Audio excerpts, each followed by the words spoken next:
Varmt välkomna till det här seminariet med Myndigheten för psykologiskt försvar som kommer handla om Rysslands krig mot Ukrainas försvarsvilja, insikter för svenskt civilsamhälle och näringsliv. Welcome to this seminar about Russia's attacks on Ukraine's defense will. I guess you noticed that I switched to English there. That's because this is a hybrid seminar that will be held in both English and Swedish. So we are doing this because we have an excellent set of speakers with us here today from both abroad and Sweden. We will shed light on the topics from their various points of view, from their knowledge and from their perspectives. So the setup is the following. We will start with our British guest, Peter Pomerantsev, who will share with us his first-hand insights and experience from Russia's ongoing full-scale war on Ukraine, and not the least on the information war and its attempts to break down Ukraine's defense will. After this, we will switch to Swedish and hear from our Swedish panel, who I will introduce once it's their time to come up to the stage. We'll have a panel discussion about their thoughts and perspectives from their various positions. And after this, we will jump back to Swedish and English again in a hybrid joint Q&A session, and I will be here as a sort of Eurovision points presenter and try to translate for you if need be, so you can pose your questions in both Swedish or English at the end, whatever you feel most comfortable with. But that's towards the end of the seminar. So with that, and with no further ado, I would like to introduce our first speaker, who is a journalist, an author, and a world-renowned expert on information warfare. Peter Pomerantsev. Peter, please, the floor is yours.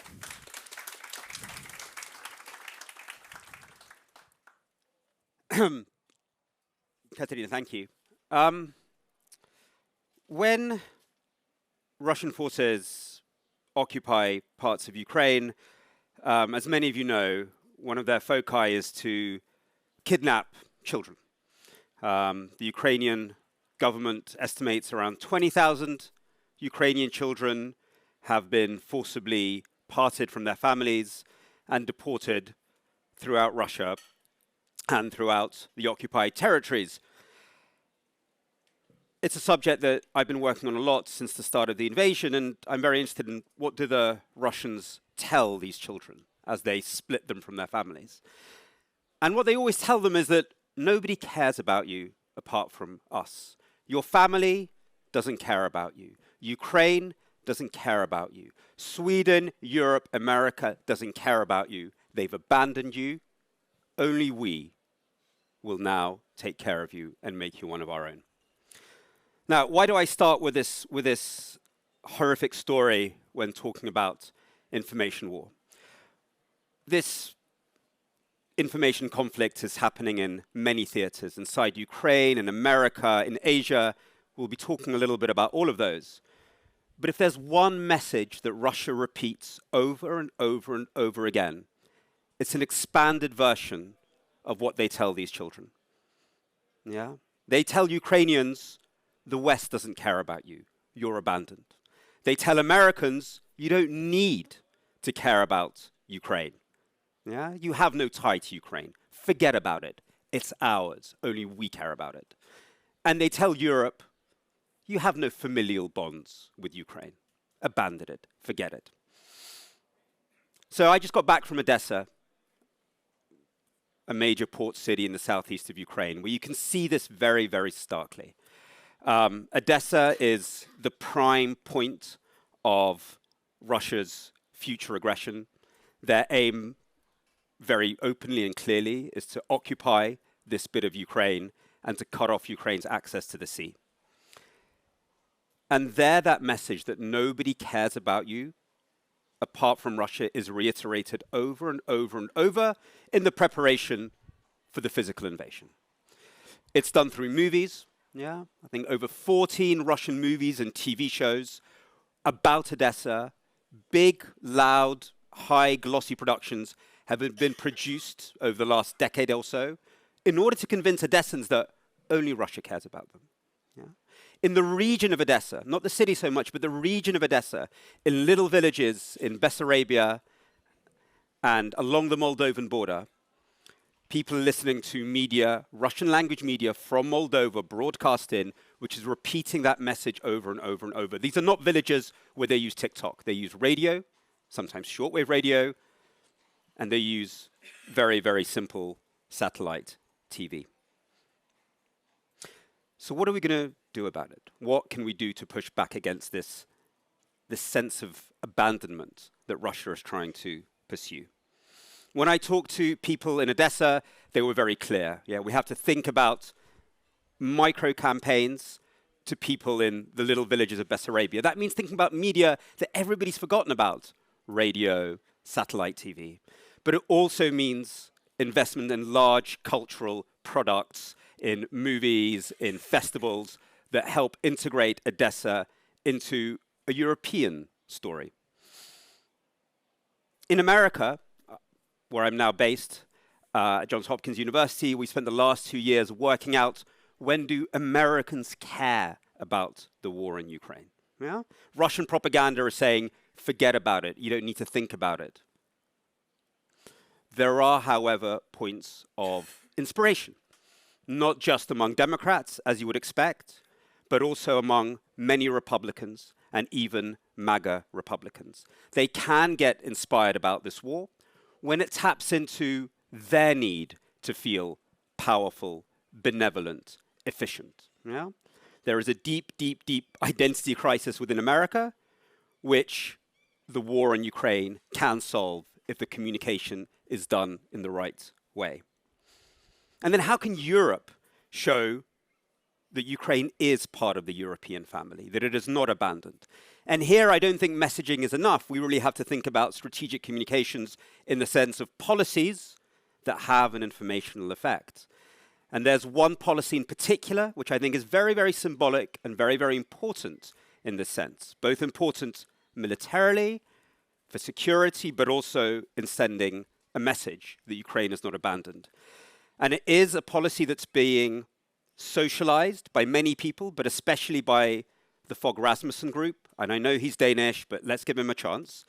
And the essence of the idea is that European and Western forces would provide air security for Western Ukraine.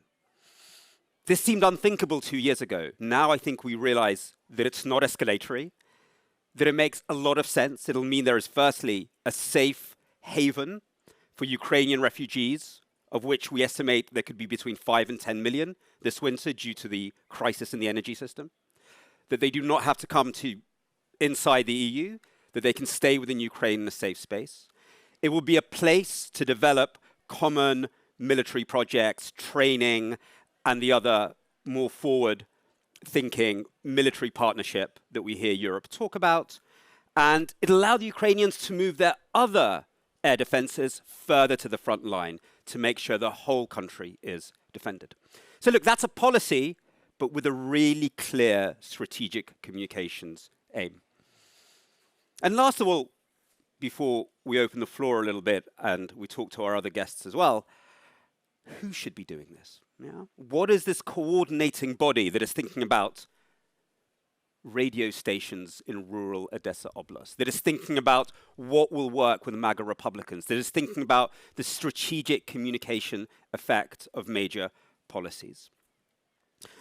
I do think that if we're going to stand up to Russia's information war, an information war that is now increasingly partnering with China and Iran in a coalition of disinformation and division, we are going to need our democratic alternative. It will mean Ukraine and its democratic allies across the world coming together and coordinating our information capacities, working out what can the Americans do in a situation, what can the British, what can the Ukrainians, starting to plan information and engagement activities together and starting to act like a true family. Yeah? If the aim and the name of Russia's propaganda is to tear apart physical families and to break the political family of the free world, then this would be a venture, this would be a joint capacity to show that we can work together as a family of free nations. Thank you.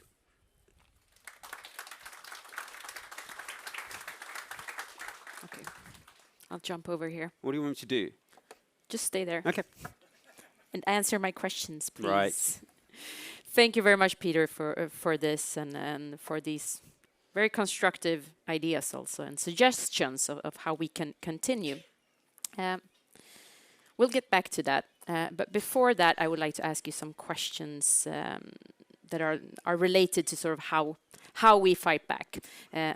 How we fight back Russia's clear attacks on Ukraine and Ukrainian defense will.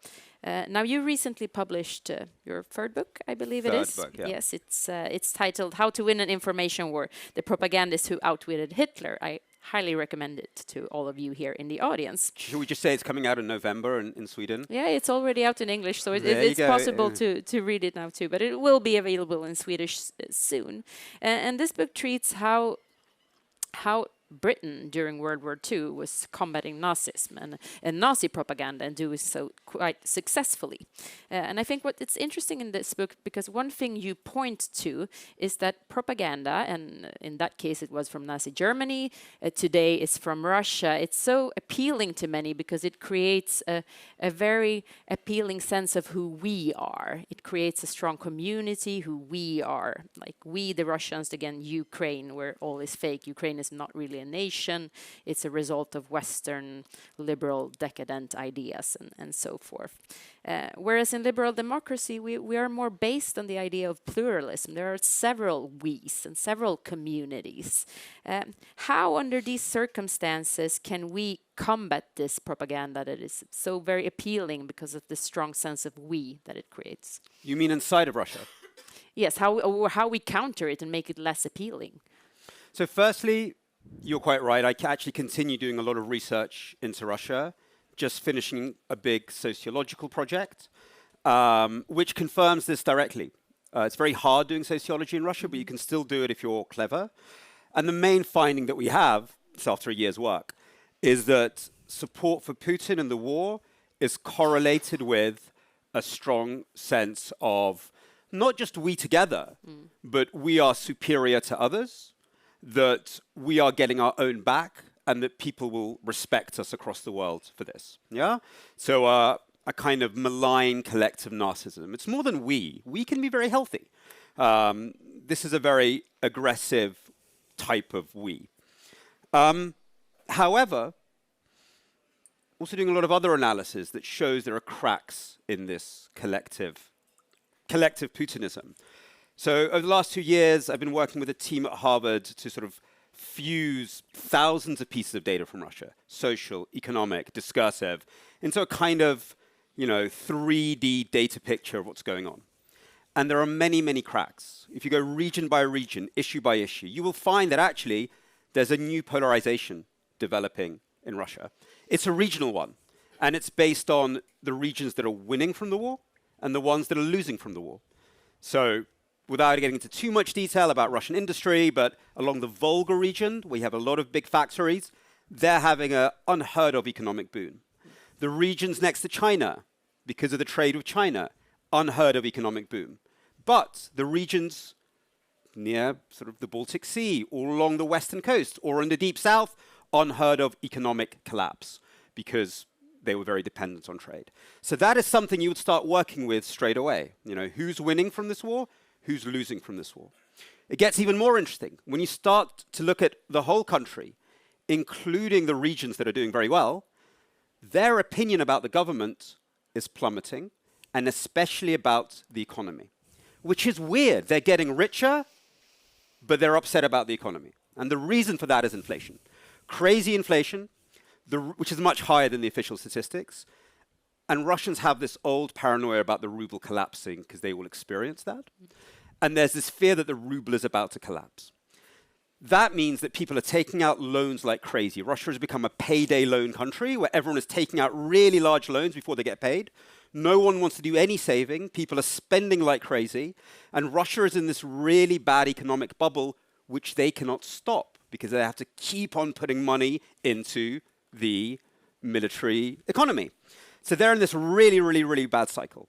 Now, my book is all about how the British saw very similar cracks in Nazi Germany, but then they started acting.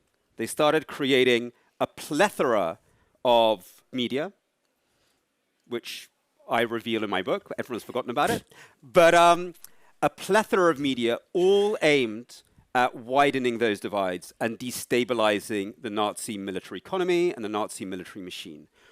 Russia is ripe for disruption, but it takes political will. And I don't know if we have that yet. And that's where I think it gets really interesting, because we, liberal democracies, we see ourselves as, we want to stick to the truths, and that's part of the whole success of our societies. But at the same time, you have this enemy who is constantly attacking us in terms of information warfare. What kind of methods could we apply in a sense that still are aligned with liberal democratic societies, but still combat this massive disinformation and information warfare that is in fact ongoing every day, 24/7 against us and our societies? So if we're talking about front foot operations into the enemy, without which this war will never end, let's be very clear. The Russians have their own theory of chaos and danger, and they will not stop this war until they know that we are outproducing them militarily, until they know their economy is in danger, until they see social problems, and that's the number one thing they look at, because we know their internal sociology and their internal concerns. The number one concern they have is, are they in control of society? They will only stop this war when they go, oh, it's beginning to feel like 1991. This is their trauma. So the idea that we can win this war, the idea that we can stop Russia, constrain Russia, section Russia, if you wish, without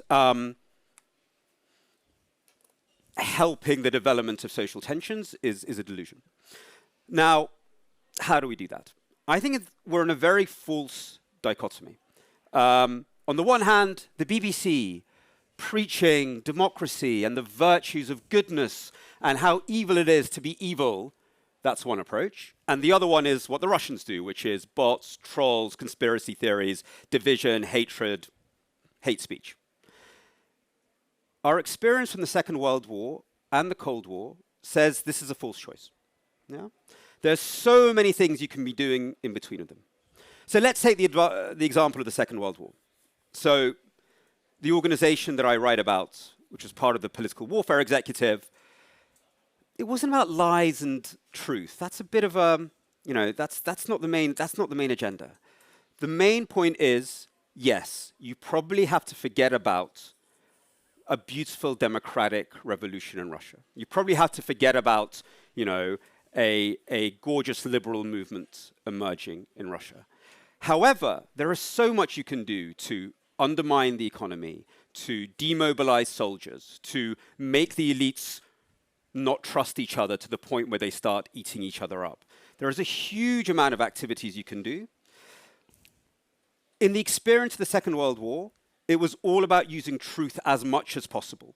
Actually, the operations that I write about were based on an incredible research gathering operation not because they cared about truth in an abstract philosophical way, but because they knew the audiences that they needed to get to. Very specific audiences, factory workers in a town on which the economy depends, the wives of soldiers who could start complaining about how they were being treated. Very specific audiences. You can only reach those audiences if you understand their world better than the Kremlin or the Nazis.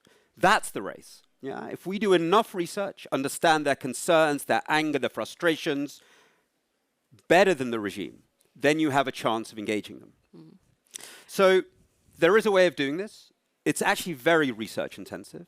It is always about understanding audiences better than the other side. But yes, it does mean abandoning this idea of a marketplace of ideas. If we just tell Russians about Russian war crimes in Ukraine, they'll stop the war. They won't. Our research is showing that they don't care.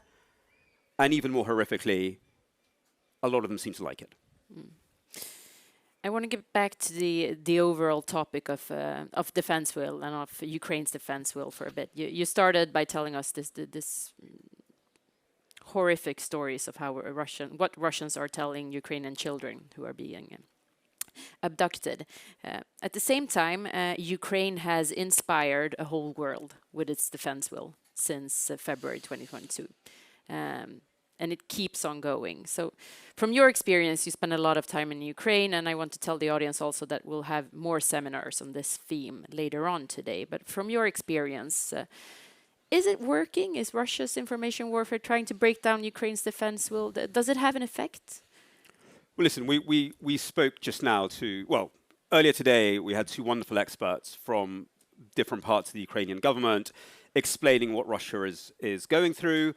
And overall, this, you know, after 2 and a bit years of war, of course, things are very, very hard for Ukrainians.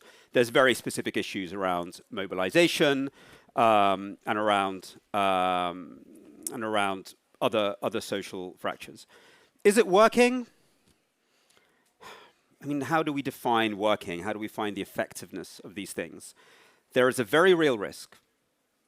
And I do think we have to be very, very clear about this. There is a very, very real risk that come November, what Russia is investing into now, which is destroying Ukrainian energy infrastructure, will provoke a huge crisis. That, plus weapons reaching the front quite slowly and the lack of training for soldiers, will create the multi-crisis, which will then become a mega multi-crisis if Trump is elected.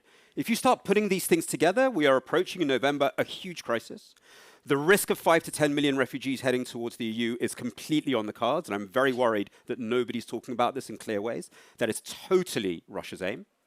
So if you imagine all these things coming together, yeah, an energy and sort of, you know, humanitarian crisis, a military crisis, and a political crisis together, I mean, there's a reason Putin is smirking even more than usual right now. There is a very clear reason. We can stop all these things if we start planning towards them. And also, I think we start making things uncomfortable for the enemy. But let's be very clear about what we are about to face in November. It is, they think they're about to win, just to be very clear. They think they're going to get Odessa very soon.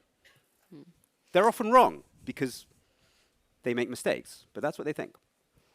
So I take it from you, this is one last question before I take up our Swedish panel here, but the response to this is largely from our side, and it boils down to policy, knowledge and policy about support to Ukraine in the long run. And you, when you talk to various actors in your research and so forth, for instance, the appetite for creating this kind of strategic communication you were into in the beginning, you were talking about in the beginning, this joint cohesive response when it comes to strategic communication. How's the appetite? Is this information, I mean, is this discussion even ongoing?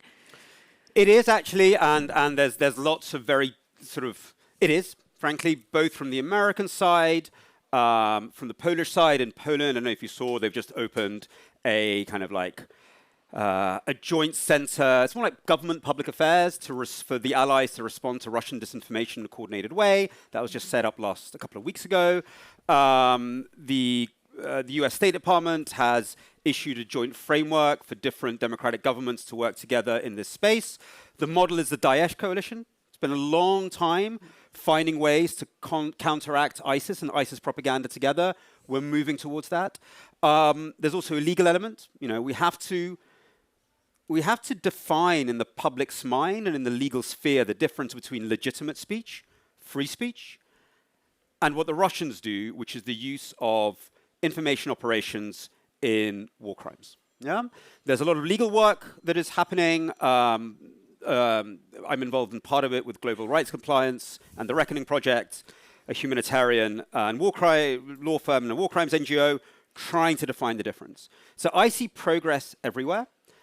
It's just, you know, it happens in a pace that doesn't reflect a crisis that is looming over the next few months. The problem is the pace. But the movement's in the right direction. I mean, we're winning the argument. We'll probably lose the war, but we're winning the argument. All right. We'll get back to that and more talk about how we can also win the war, hopefully. Thank you very much, Peter Pomerantsev. You'll get back on the stage in a bit. Thank you.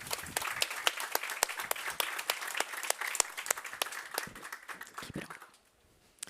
And with that, I will switch to Swedish och välkomnar upp vår svenska panel. Kom upp här på scen, ni som ska delta, så introducera er när ni är här.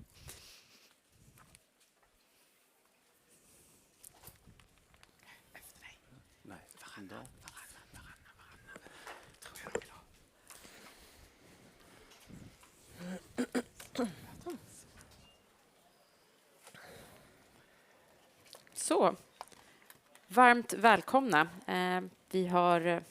Tar vi er i ordningen ni står. Malin Parkler, vd för Pfizer Sverige. Ida Texell, kommundirektör för Upplandsbro och riksbilkårschef. Och även ordförande för Scouterna. Och Mikael Tornving, komiker och fristående debattör. Varmt välkomna hit. Vi kommer ha ett samtal som fokuserar på försvarsvilja och lärdomar från Ukraina utifrån vad vi just hört Peter berätta, men också utifrån era respektive bakgrunder. Och jag tänkte börja med att be er alla tre reflektera kort över just begreppet försvarsvilja och varför det är viktigt. Och jag börjar bortifrån. Ja, får jag börja? Från ett företagsperspektiv då, som jag ska försöka bidra med här, också från en viktig samhällsaktör, så har ju vi två stora prioriteringar. Det ena är ju människors säkerhet och det andra är läkemedelsförsörjning. För det är det vårt bidrag är till, vårt samhällsviktiga bidrag. Dessutom så har ju alla organisationer ett ansvar för att bidra till ett fungerande samhälle, vilket skapar en trygghet som jag i längden också tror är oerhört viktigt för att skapa försvarsvilja. För mig och för oss så är människors trygghet, känsla för att vara i en trygg miljö med såna enkla saker som att känna sig inkluderad, cared for, att man bryr sig om dem och att man har betydelse, att man spelar en betydelsefull roll. Kan man skapa det så kan man skapa försvarsvilja. Vi säger också att man behöver skapa robusthet och hållbarhet över tid och uthållighet så att man får ut kraften och engagemanget från alla. Och det kräver att vi skapar den här tryggheten, tilliten, tydlig styrning, extremt tydlig kommunikation. Att jobba med kommunikation hela tiden. Både inom verksamheten lokalt i Sverige men även globalt med alla kollegor som man berörs av och som berörs av det lokala om man skulle hamna i en krigssituation. Dessutom inklusion då och att man har en bra närmiljö. Så för mig stolthet och trygghet också och en förståelse för vad det är man slåss för. Det här med demokrati nämndes ju innan. Att vi vill värna om vår demokrati, vi vill värna om vår kultur och vår frihet. Det måste vi också bidra med som näringsliv och företag, som en organisation i ett land. Jag ser lite utmaningar också som jag tror berör alla. Och det är ju som det stora i det här samtalet är ju desinformation. Och vi ser ju också, tycker jag, i Sverige delar av vårt land som är i stor utanförskap. Där har vi också risk för bristande tillit och trygghet, vilket är en väldigt bra grogrund för att tappa försvarsviljan och för andra utomstående aktörer att söndra. Tack så mycket. Då går vi direkt vidare till dig, Ida, och dina erfarenheter från kommunal sektor och frivillig organisationer. Jag skriver under på allt som föregående talare precis har sagt och det gör att jag ändrar allt jag tänkte säga just nu. Min främsta merit är att jag har en finsk far och han vaknar alltid om morgonen och tänker hej för satan, säger han. Han svär alltid, jag låter så jag lovar. Och han är väldigt bestämd. När min son är då 13 år gammal, han är kanske här i publiken någonstans, 2021 på hösten säger till mig, mamma, de ryska troförflyttningarna är uppenbart besvärande. Har vi bundit våra bolån och stött över våra energipriser? Absolut, säger jag, har vi gjort. Och min farsa säger då, låt dem komma. Så här, ungefär. Min poäng med detta är att för mig är försvarsvilja, det är vilja och det är beslutsamhet. Nu är jag ju utöver då kommunchef sedan 6 år tillbaka i Upplandsbro kommun där jag funderar ganska mycket på trygghet och säkerhet med hänsyn till vissa konflikter som vi har eller utmaningar då i vår kommun. Ni läser en del om det här kopplat både till inre säkerhet framförallt som vi pratar om under den här veckan också. Men min bakgrund är också som räddningschef. Och här fick jag förmånen att fundera ganska mycket kring riskaptik och tillgänglighetsheuristik. Alltså vad får en människa att egentligen sätta upp en brandbana och sätta på sig bilbältet? Det finns ganska gemensamma mekanismer i människors upplevelse av sin egen tillvaro och risk som jag tänker vi ska prata om här. Så grunden för mig är en ganska samhällsengagerad kontext. Det handlar om att sträva efter att åstadkomma någon vilja som vi finnar, halvfinnar eller trekvartsfinnar eller vad vi nu pappa reducerar mig till kallar sisu. Liksom. Hur får vi det att hända i en befolkning? Och sen 2, hur blir vi beslutsamma? Det värsta jag vet är när folk säger vi har varit naiva. Nej, säger jag, du har inte alls varit naiv. Du har haft en jättehärlig riskaptit. Du har vetat hela tiden och fattat beslut. Min 12-årige kille hemma som heter Sixten fattar det här. Hur kan inte då beslutsfattare emellanåt förstå att vi faktiskt har ganska fundamentala utmaningar framför oss? Och varför gör vi ingenting åt det? Nu hade jag förmånen att få tala med en kollega här från Ukraina om just beslutsamheten kopplat till luftunderstöd som ni precis har hört och också viljan att faktiskt demolera lite våra egna idéer om kommunikation just nu för att väva fram ett koncept som då kräver vilja och beslutsamhet. Avslutningsvis, jag ser nu så här efter ett par år i Upplandsbro kommun när vi hanterar vissa kommunikativa åtgärder. Man försöker ju rekrytera våra barn. Vi har en sån här kurdisk räv som slåss med en jordgubbe. Ni har säkert hört om det. Och han försöker då få barnen att strida för honom. De blir då barnsoldater. Där tillämpar vi ett par olika saker som jag kan bjuda på här idag. Vad vi har lärt oss apropå att nå målgrupperna. Och framförallt hur vi når genom våra befintliga system. Alltså kommunerna är ju fantastiska. Vi möter ju er, ni bor ju i en kommun och den som säger nej nu börjar bli väldigt tveksam till om man känner till den svenska förvaltningsmodellen. Men alltså ni bor i en kommun. Vi möter ju för fanken era föräldrar, era barn, vi möter er, ni klagar på bygglov, ni ringer mig och är glada för att snöskottningen fungerade. Gud vad jag blir glad då varje gång. Alltså vi möter er varenda dag. Vi har en otrolig power när vi väljer att nå våra individer. Och det kan jag berätta lite om en stund hur vi gör i Upplandsbro med strategisk kommunikation. Hur får vi nu 70 familjer som det rör sig om att deras barn inte ska börja liksom bunkra vapen till kurdiska räven eller jordgubben och hur ska vi hålla dem mätta och nöjda hela sommaren så att de vill komma till skolan och vara jäkligt beslutsamma om att de tänker äga sin egen framtid. Där finns vissa mönster vi kan prata om här idag. Så tänker jag om försvarsvilja. Och sen för övrigt, gå med i scouterna, engagera i bilkåren, kanske gör ni inte det så kom igen liksom. Ni är vuxna, ni är snygga, ni är smarta, ni duschade i morse. Ni kan bjuda lite till på ert liv och då tror jag att vi gör världen till en bättre plats. Det är i alla fall jag tänker jag fortsätta göra. Så, och sen för övrigt vill jag tacka för att jag får möjlighet att komma här och jag kommer också att hedra dig. Din liknelse mellan Ryssland som den aggressiva mansmisshandlaren fick hela mitt kvinnliga nätverk bara äntligen förstår vi vad det handlar om. Så du nådde liksom det som jag har misslyckats med. Hur är det möjligt tänker jag. Men det är jättebra gjort och framförallt tror jag att vi behöver våga utmana hur vi tror att människor tror om sig själv. Så.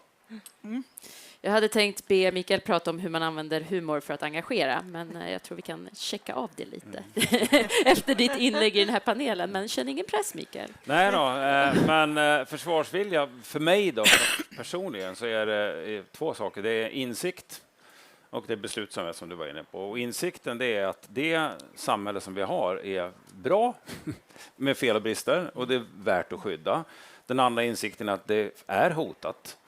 Och den tredje insikten är att den som i det här fallet då hotar oss, Kreml under Putins ledning, inte är mottaglig för att lösa en intressekonflikt med argument. Det är inte aktuellt. Och då till det kommer en beslutsamhet från min sida då, som är att då är jag beredd att ta konsekvensen av det.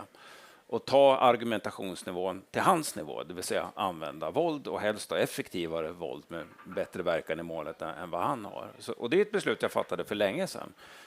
För mig grundade det mig i skolresa med min finska lärare som var från Karelen. Och skolresan gick 1976 till Leningrad. Och när vi 15-åringar i nya Wranglerjackor och Wrangler-jeans livrädda sitter i bussen och passerar in över den sovjetiska gränsen och behandlas som kriminella krigsbrottslingar av 2 ryska soldater. Då tänkte jag, det här jävla systemet vill jag faktiskt inte ha hem till Sverige. Så ung var jag, 15 år gammal, när jag såg hur perverst hela det systemet var. Och det har ju inte blivit bättre.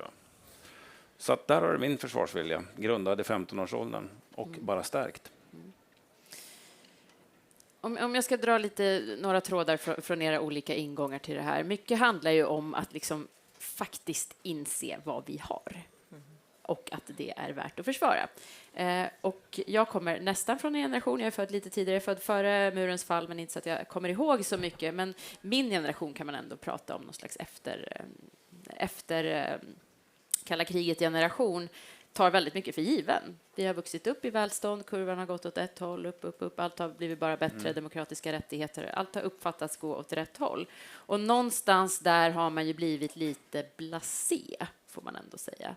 Att man inte helt kanske inser vad vi har och hur det är värt att försvara.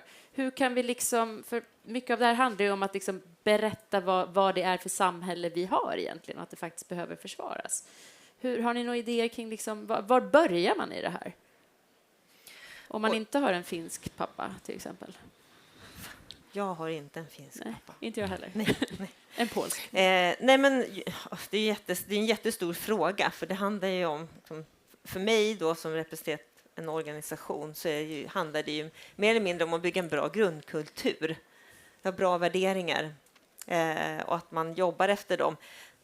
I syvende och sist, och så är jag lite tillbaka, det är ganska grundläggande. Vill man att folk ska känna sig trygga med och ha tillit, så måste man ju också skapa en miljö där man är sedd, där man är hörd, där man känner sig inkluderad.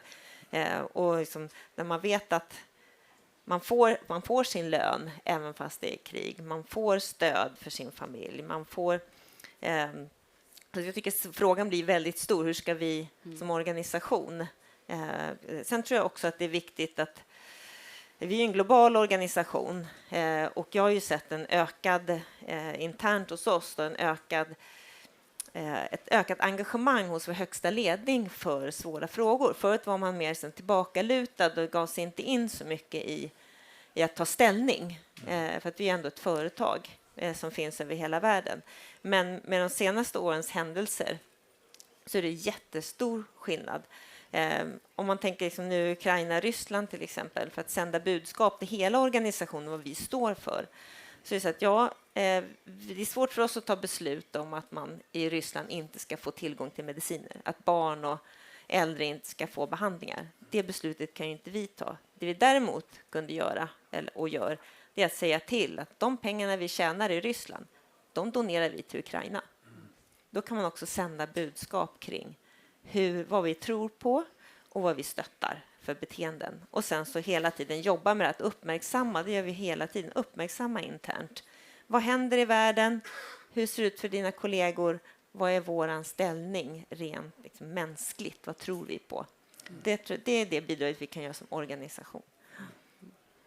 Ida, du var inne på innan att du representerar också en kommun där det finns en hel del svårigheter, inte minst sett till gängkriminalitet. Mycket, återigen, vad vi var inne på handlar om att kommunicera liksom, det goda i vårt samhälle. Jag kan tänka mig att ni har jobbat en hel del med att kommunicera liksom, det här är inte det bästa alternativet till de här unga killarna det handlar om. Kan du dela med er lite av det arbetet? Ja, absolut. Jag ska laborera lite om det där. Jag vill säga det där med att framförallt ta ställning tycker jag var väldigt viktigt i en värderingsdriven värld. Sen gäller väl hur vi spelar den här värderingspusslet. Men jag tyckte det var väldigt fint. Och framförallt genom då, beteenden som syns i oss. Det är ju det enda vi vet om vi har internaliserat liksom, förförståelse eller erfarenhet eller kunskap i oss. Det är vad vi gör. Och i mångt och mycket tycker jag att det är mycket snack. Liksom så. Jag lever mitt liv, tänker jag, så att mina barn skulle kunna stå bredvid nu tror jag att de är och lyssnar eller som trötta på att lyssna på mig, kanske ibland. Men att om jag hade haft mina barn bredvid mig, hade de varit stolta över mig då? Och vissa chefer och ledare jag träffar kanske inte rakt ut 100% i den konturen. Och där tänker jag det bör vi prata om. Så ledarskap är en jätteviktig fråga. Jag tycker att vi i Upplandsbro är jätteduktiga på ledarskap. Framförallt så gör vi en remarkabel insats den här sommaren och gjorde även förra sommaren. Vi har ingen polis hos oss. De kommer från Sollentuna och från Järfälla.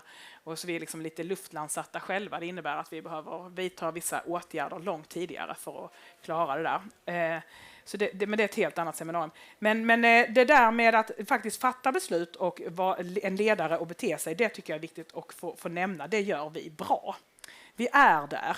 Förra sommaren fotpatrullerade jag, inte i någon uniform, men jag var ute liksom mer eller mindre varenda vecka och möter då och ser hur det faktiskt går till. Och det inser jag att det är ganska små åtgärder ibland för att knuffa det i rätt riktning. Det är faktiskt så. Det är märkligt. Jag ska inte dra paralleller till Frans Ferdinand, men det är alltså små steg ibland som krävs. Det var det. Det andra jag skulle vilja säga är att människors sätt att göra bedömningar, det är liksom av relativ risk eller hot. Det bygger på förförståelse. Vi tar exemplet med bilbältet igen, eller lägga handen på spisplattan.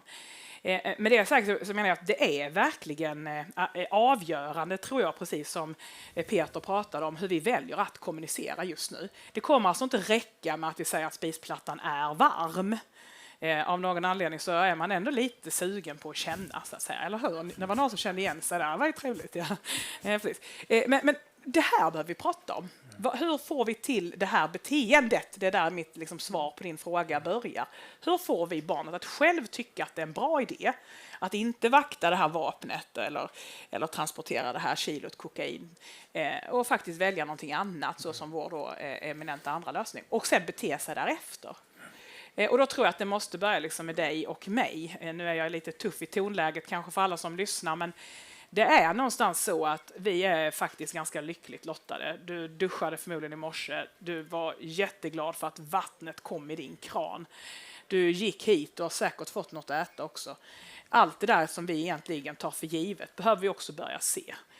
Och det tycker jag är också en viktig del att få nämna här idag. Att hedra med omdöme det som fungerar. Och återigen, har jag gjort 6 år i kommunen. Förvånansvärt få samtal inkommer om glädjen över att elen funkar. Liksom. Däremot skulle jag glömma snöskottat torget, så får jag en del kommentarer. Inte från er naturligtvis och så. Ni är ju nöjda med det mesta. Men min poäng är att nöjdhet behöver inte heller vara dåligt, utan vi behöver prata om det på ett omdömesgillt sätt. Och det fick jag lite synd. Det är de här skräckpropagandarubrikerna som säljer bäst, och det är varsel och det är elände. Och vad är det i vår kognition som gör att vi inte vill prata om det som faktiskt fungerar? För där finns ett frö till att vad man vill välja att stå upp för. Tror man att man lever i ett samhälle som håller på att rasa samman för att alla nyhetsartiklar handlar om det, är vi då beredda att stå upp och skydda det? Det kan man ju elaborera också kring. Så jag tror att ett viktigt grunduppdrag vi har, det är ledarskapet, börja bete er som ni vill se. 2, hedra med omdöme det som faktiskt fungerar. Och faktiskt någon gång fundera kring vad vi bygger för solid bas i vår funktion och funktionalitet i vårt samhälle. Och sluta för fan ring och snöskottningen i Upplandsbro kommun om här är någon för det. Vi kommer att ta det så fort vi kan, jag lovar. Vi har inte glömt det. Vi har till och med en app man kan följa dem nu för tiden. Jag ska försöka hålla mig nästa gång. Ja, tack på dig. Jag räknar med dig. Ja. Ett sätt att nå ut, och du tog ju det exemplet, Ida, men de av er som har lyssnat på radio, nu skäms jag faktiskt själv för att säga att jag inte vet om det är Mix Megapol eller Riks. Jo, det är Mix Megapol. Det är Mix Megapol, bra, det var första exemplet. Ja. Men då har ju du pratat en hel del om försvarsfrågor. Ja. Varför har du gjort det? Därför att jag blir provocerad av att folk är så monumentalt okunniga om vad försvarets uppgift är. Det är inte att skjuta demonstranter i Ådalen 2024, utan det är att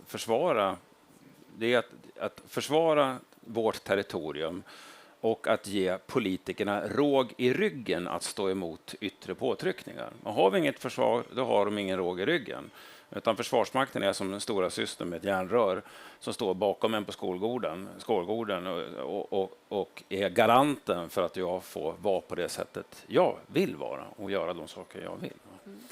När du sa kommunikation så vill jag bara kort nämna det. Jag tycker att hur kommunicerar vi att det här samhället är värt att bevara? Jo, det gör vi allihop. Varenda käft som sitter här i varenda situation. När någon bekant slentrianmässigt gnäller på politiker och kommer med politikerföraktet. Jag har sett det själv och läser igenom 4 budgetpropositioner 22 på kvällen och deltar i någon tråkig jävla plenidebatt eller sitter i kommunhuset. Det finns massor av människor, en del är skickliga, säkert du, Hilla. En del är mindre dugliga, men så är det i alla organisationer. Så lyft fram det som är bra i det svenska samhället och sitt inte och gnäll med, utan då kan du engagera dig själv politiskt. Man sitter inte och säger att politikerna är för jävliga, och så bara, för då skapar du den här negativa bilden, utan var med själv och lyft fram i vänskapskretsen mot dina barn vad det är som är värt att försvara det svenska samhället. Ingen statlig myndighet kommer göra det jobbet åt er. Utan det är det personliga ansvaret att identifiera vad man tycker om i samhället och sen också ta fight för det i kassan på ICA och var det nu kan vara någonstans. Och det är skälet till att jag engagerar mig i Mix Megapol. Där har jag också förmånen att kunna uttrycka mig ganska fritt. Och eftersom jag inte har sociala medier så skiter jag i vad folk tycker. Och det är en stor frihet, kan jag säga. Ja, Malin ville komma in där också. Jag vill kommentera både det här med ledarskap och beslutskraft. Att framförallt liksom i början av en kris så är den här beslutskraften är så otroligt viktig. Och ledarskapet är viktigt. Du var inne på att alla ledare kanske inte är jättebra. Och det är så viktigt att ledarskapet får vila också. Det är vår lärdom från Ukraina också. Man orkar inte ens ledare orkar hålla ångan upp och fatta bra beslut och snabba beslut. Så som organisation måste man vara noga med att man har en plan för att avlasta och växeldra och stötta ledare som är då i frontline. Så att de också får vila sin hjärna så att deras beslut att de fattar beslut fort och att de också fattar rätt typ av beslut. Varenda ord som en ledare säger i de här sammanhangen blir ju, vad ska jag säga, på scrutinized på engelska. Man liksom nagelfar varenda ord när man är i en osäker situation. Man inte vet vad som händer runt om sig och det kanske kommer då massvis med desinformation och det är känslor, man vet inte var familjen är någonstans och så vidare. Så att det är så himla viktigt att man tänker på som organisation att man stöttar medarbetarna men också stöttar cheferna. Så att alla orkar delta i det här. Ja. Jag tänkte en följdfråga till dig, Mikael, apropå det du sa om att använda humorn ändå. Vi som har observerat och följt Ukrainas motstånd och motattacker mot Rysslands angrepp, inte minst det har faktiskt varit en positiv grej på sociala medier på senare tid, hur man sett den här responsen, ofta väldigt mycket med glimten i ögat och humor som vapen, hur de liksom exponerar propagandalögner eller driver med liksom angrepp eller annat. Kan humorn liksom vara en framgångsrik metod här? Absolut, och britterna visar ju det under andra världskriget. Men jag vill vara tydlig med att jag hade förmånen att vara moderator för ett seminarium på Försvarshögskolan för 2 veckor sedan som handlade just om humor och satir under krig som vapen. Och där kommer nog fram till det att humorn fungerar alldeles utmärkt för att förlöjliga fiendens propaganda. Som Putins påstående att vi är så upprörda över att vi förlorade vid Poltava. Så att det är därför vi stöttar ukrainarna. Och säger du till vilken normal 17-åring som helst så säger de Poltava då för någonting. De har ingen aning. Alltså ryssarna tror ju att den här frossandet i historien är att vi också ägnar oss åt det. Det gör vi ju inte. Och det skiter väl i det. Det var ju lätt bygons be bygons and shake on it. Det är väl inte konstigare än så. Så där kan humorn vara jättebra verktyg. Att sätta fiendens propaganda eller motståndarens propaganda i perspektiv. Däremot tror jag inte att humor går att använda som ett aktivt vapen. Alltså att påverka den ryska befolkningen med humor. Det tror jag är dödfött. Därför att humor är väldigt bundet till kultur. Språket ska vi inte ens prata om. Och det enda som händer, det kan man se exempel på i USA tycker jag, när man försöker driva med MAGA-gänget. Att det enda det gör är att svetsa dem samman och få dem att känna sig ännu mer utsatta och sluta leden ännu hårdare. Så förlöjligandet för att bygga vår egen motståndskraft, ja. Men för att påverka motståndarens befolkning, nej. Utan då är Peters recept mycket, mycket bättre. Att hitta de här punkterna och så läcka in information och använda det skohorn eller det brytjärnet för att splittra de stora grupperna i deras samhälle. Samma teknik de försöker använda på oss. Det är väl tillbaka på kaka på den, Putin. Tillbaka kaka på den, Putin. Med den klatschiga one-liner så tänkte jag ändå ta och öppna upp för publikfrågor. And with that I will also ask Peter to join us here on the stage again to answer some potential Q&A questions. Och jag ber er att räcka upp handen om ni vill ställa en fråga. Och när det är er tur och när ni får mikrofonen så får ni gärna introducera er själva också så att även våra följare på skärmarna så småningom vet vem det är. Ja, öppet för frågor. Allt är glasklart. Yes. Jag kan ta det kort. Det Ida refererade till om en liknelse med den misshandlade mannen, det är att jag beskrev Ukraina som att en kvinna som har varit tvångsäktenskap med grannens packade son i 500 år. Och han misshandlar henne och hade henne jävligt. Och nu har hon äntligen tagit ut skilsmässa. Och nu försöker hon bara försvara sitt hem så att hon och ungarna får vara i fred medan den jäveln är på väg att sparka in dörren en gång till. Det var den beskrivningen jag gav. Och bilder, det behöver inte vara humor, men det kan vara tydliga bilder. Förstod även Jesus på sin tid, agnostiker eller ateist, som är att bilder är ett kraftfullt verktyg, att hitta bilder som folk har refererat till. Kanske viktigare än humor. Någon fråga? Alla förstod allting. Jag vill lägga till lite saker Gör också. det. Jag tänkte Det är bara att köra på, så får ni vifta om ni känner er hågade. Och kanske inte... We'll keep in some sort of hybrid English, Maybe I should Swedish speak panel. English then. But I was thinking about this also with resilience and people's resilience versus disinformation. So you need to be... I think there are two more things.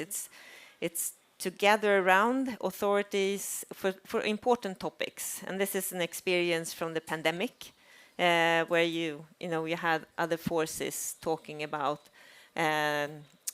being against vaccination, and if you don't speak with the one voice on the important things and like for democracy, people's health, etc.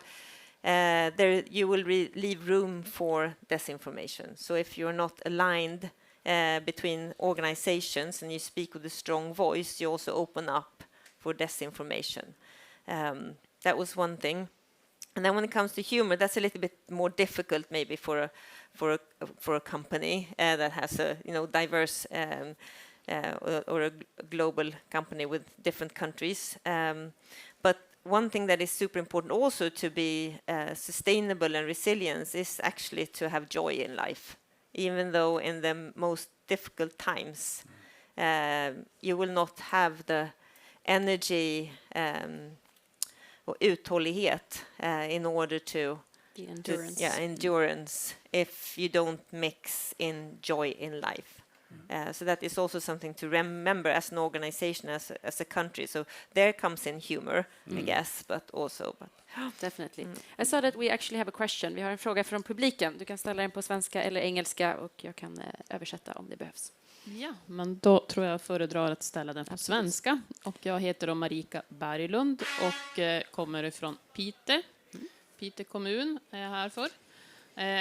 Vi har projekt med ICLD och ska nu gå in i ett projekt då med Ukraina och Lutsk. Håller vi på med alldeles i startgroparna.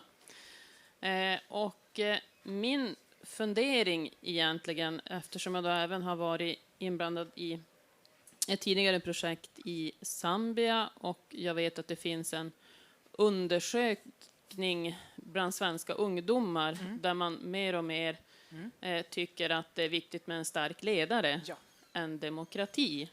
Och det här tycker jag känns obehagligt, eller vad ska jag säga. Alltså hur ska vi få ungdomarna att verkligen inse vad demokrati är och hur viktigt det är? Hur ska man nå ut med budskapet och få dem att känna för de här frågorna? Tack så mycket. I think I'll translate that because I think Peter can have some insights on that too. So the question, it's from Marika, who works in a municipality in northern Sweden. Recent polls show that there's a decrease trust in democracy and open societies amongst young people. So the question to the panel, as a part of defense will, how do we work to increase trust in democracy? Democratic societies, I think I'll start by letting Ida answer that. Feel free to answer it in Swedish, but please think of an answer too, Peter. All right, I'll do my best. Anyway, thanks for the question. As the president of the Scouts, we're 80,000 young people working. That's our top priority to discuss democracy at the moment. And the poll that you refer to is called Ungdomsbarometern, for you who wants to read more about it. It was 20% of the males between 18 to 24 years old that thought that meritocracy would be the best way to run a country, and it would be best if we had one strong leader. Now you see what I'm doing here, but that could tell them, give them easy answers to quite complex matters. That's devastating for the future. So as a municipality, and I'm head of one, I've got 35 souls not 35,000 souls, sorry. That's our main topic to discuss what is democracy. And we did recently run the election, as I assume you did as well in Peter. And we did only get like 48% voting. How about the rest of the 62%? I assume is one of you guys as well that didn't go to the polls and vote. So that's a critical question for the future, and I think that we need to address that more cleverly, especially in schools and mainly on the spare time as well. The guys and Scouts of Sweden are quite good with it, but all the other NGOs and organizations, how do we discuss what's good in this country and how do you make your voice come out loud? Sort of empowerment early in life. So I don't have a good answer, but I'm sharing your concern regarding democracy, especially when it comes to young boys, because that's the trend at the moment. Right or wrong, I don't know, but young boys think of the great leader coming in. Have you thought of these issues? I mean, you treat it in your research and propaganda, Peter, not the least sort of the sort of yearning for a strong leader coming in and how that's a recurrent theme. Well, firstly, there's that, and that's actually quite a stable thing. The desire for authoritarian leaders has always been high, and is very high, usually among 15 to 20% of most democracies. And that's reflected in voting patterns. But we're talking about a bigger crisis here, not just the amount of people who always seem to want a bit of authoritarianism, but actually a crisis in faith and democracy. I mean, I would love to see comparative studies. Is this actually something that happens to men from 18 to 24 and then they hit 28 and they become liberal Democrats, and then they become 45 and they become conservatives? Is this part of like the maturation process? So before we panic, I'd love to see, is this actually repeats in the 60s, repeats now? Hear, hear. Having said that, though, and I expect it is partly that, young people are like, I have teenagers and they're actually not like that, weirdly, but other teenagers are like, they just sit in their bedroom and hate the world because of family issues usually. But I think we are right to worry. So I think there is other data that shows a systemic crisis in the belief in democracy.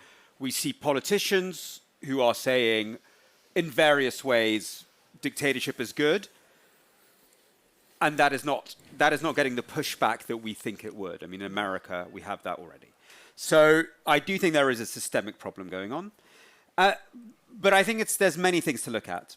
I mean, there does seem to be a correlation between some of these attitudes and the use of certain types of social media. I don't want to blame everything on social media. Most things we can, though. And there's clearly an issue there. There's clearly a correlation between the use of TikTok in America and a belief that, I don't know, Hamas was doing the right thing in Israel. That correlation exists. So there is clearly an issue with media, and that leads to questions about regulation, about content production, about algorithmic transparency. These are very systemic issues. But then on the other side, if that's kind of the sort of like somebody's pushing that on purpose and we don't really know how to deal with that. On the other side, I'll talk very specifically about America. Democratic decline is real. In America, over the last 20 years, many states, thinking of Ohio, other places, have become single-party states. Yeah, there is no chance for the other side to win because of the way the electoral system has been reorganized. So they've become single-party states. There's no chance of the other side winning. That means the people who are elected, they don't think about the population anymore. They think about their personal interest, their business interest. The connection between the citizen and state legislatures has disappeared. And people feel that. The money that goes into politics in America, you don't know who is funding who. You really don't. The laws are completely perverse, and people feel alienated from it. And it goes on and on. So there's lots of moments in America, and I don't know what it's like in Sweden, where people have stopped feeling the feedback from democracy. They feel they're not invested in it, and that's a real feeling. Now, what's scary is that the reaction to this should be, we want more democracy. We want better democracy. But nobody's doing that. Nobody's giving that. Nobody's standing on that platform. And instead you have a platform of, well, fuck democracy, let's do something else. So America, which is kind of where I live and I've had to become focused on, is actually in a genuinely worrying place. Yeah? And part of it, I do think, is disruption in media and propaganda and manipulation.